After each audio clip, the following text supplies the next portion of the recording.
ஆட்டோடைய வயிறு வாங்கிக்கிறேன், லாம் மாகன் வாங்கிக்கிறேன்.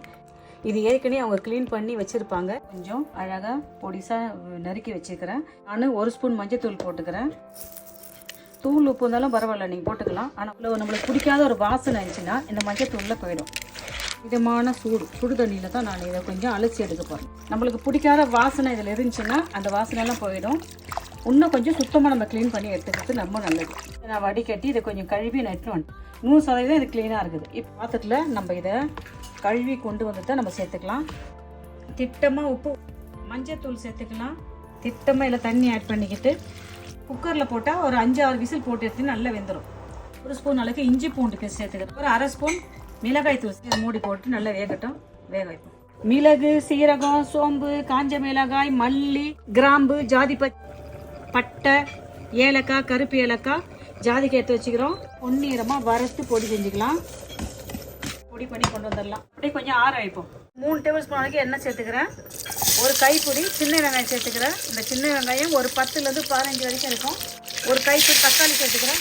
ஒரு கைப்பிடி பூண்டு சேர்த்துக்கிறேன். நான் இது கூட ஒரு கைப்பிடி இஞ்சி சேர்த்துக்கிறேன். இதை வதக்கிக்கலாம். 3 தேங்காயில் பாதி தேங்காய் எடுத்து வச்சுக்கிறேன். ஒரு கைப்பிடி தேங்காய் சேர்த்துக்கிறேன்.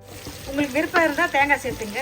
ஆற வச்சு இதை நம்ம அரைச்சி எடுத்து வந்துக்கலாம். வதக்குன பொருள் எல்லாம் ஆறிடுது. இதை நம்ம அரைச்சி கொண்டு வந்துடலாம். நம்ம வறுத்த மசாலா ஆறிடுது. இதை நம்ம பொடி செஞ்சு கொண்டு வந்துடலாம். என்ன சேர்த்துக்கலாம்? இதில் கொஞ்சம் சோம்பு சேர்த்துக்கிறேன். நான் கொஞ்சம் பட்டை சேர்த்துக்கலாம். 3 ஏலக்காய், 3 கிராம்பு சேர்த்துக்கலாம். கருவேப்பிலை சேர்த்துக்கலாம். ஒரு கைப்பிடி அளவுக்கு வெங்காயம் சேர்த்துக்கலாம். ஒரு கைப்பிடி வெங்காயம் சேர்த்து இதை அழகாக வதக்கிக்கலாம். 1 ஸ்பூன் அளவுக்கு இஞ்சி பூண்டு பேஸ்ட் சேர்த்துக்கலாம். 2 பச்சை மிளகாய் சேர்த்துக்கலாம். இதில் கொஞ்சம் தக்காளி பழம் ஆட் பண்ணிக்கலாம். இதில் கொஞ்சம் உப்பு சேர்த்து வதங்கினா சீக்கிரம் தக்காளி வெங்காயம்லாம் வதங்கிக்கிறோமா நல்லா அழகாக வதங்கி. கொத்தமல்லி தழை ஆட் பண்ணிக்கிறோம். கொஞ்சம் கொத்தமல்லி, கொஞ்சம் புதினா தழை ஆட் பண்ணிக்கிறோம். புதினா தழை ஆட் பண்ணிக்கிறோம். கடலைப்பயிறு வந்து ஒரு 50 கிராம் இருக்கும். கடலைப்பயிரை தண்ணியில் ஊற வச்சு நான் சேர்த்துக்கிறேன். உருளைக்கிழங்கு நல்ல ஒரு 2 உருளைக்கிழங்கு எடுத்து கழுவி வச்சுக்கிறேன். உருளைக்கிழங்கு நம்ம இதில் ஆட் பண்ணிக்கலாம்.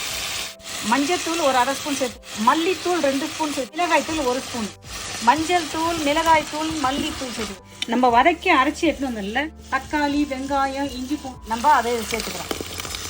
அந்த பேஸ்ட்டை இதில் சேர்த்துட்டு திட்டமாக தண்ணி ஆட் பண்ணிக்கிறோம். திட்டமாக உப்பு சேர்த்துக்கலாம். உப்பு எல்லா மசாலா நம்ம ஆட் பண்ணிட்டோம். இதை மூடி போட்டு 10 நிமிஷம் அதை வேக கொதிக்க வைப்போம். பார்க்கலாமா? நல்லா அழகாக வெந்து வருது. நம்ம போட்டி தண்ணியெல்லாம் சுண்டி போயிடுச்சு பாருங்க. 30 நிமிஷத்துக்கு மேலே வந்துடுது. வேக வச்ச போட்டி சேர்த்துட்டு நம்ம அழகாக கிண்டி விட்டுக்கலாம். உப்பு, காரம் உங்கள் விருப்பப்படி சேர்த்துங்க. கிராமத்து ஸ்டைலில் நம்ம போட்டி செய்யக்குள்ள கடலைப்பயிரும் வாழைத்தண்டும் போட்டு செய்வாங்க. வாழைத்தண்டு இல்லாததுனால நான் உருளைக்கிழங்கும் கடலைப்பயிரும் சேர்த்துக்கிறேன்.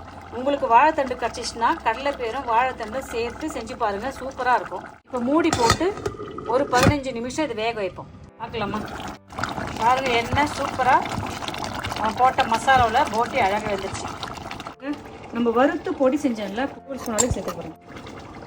நான் 2 டேபிள் ஸ்பூன் பொடி சேர்த்துக்கிறேன். 2 டேபிள் ஸ்பூன் பொடி சேர்த்துட்டு இதை அழகாக கிண்டி விட்டுக்கலாம். இன்னும் சூப்பரான ஒரு வாசனை வருது பாருங்க. வச்சு சாப்பிட்டு பார்க்கலாமா? வாங்க, சூப்பராக சாப்பிட்டு பார்க்கலாம். கொஞ்சம் கொத்தமல்லி தழை போட்டுக்கலாம். சாப்பிட்டு பாருங்கள். என்ன சூப்பராக செஞ்சுட்டேன் பாருங்கள். நீங்களும் இதே மெத்தடில் செஞ்சு பார்த்துட்டு நான் செஞ்ச இந்த போட்டி குழம்பு எப்படின்னு சொல்லுங்கப்பா. பாய். தேங்க்யூ.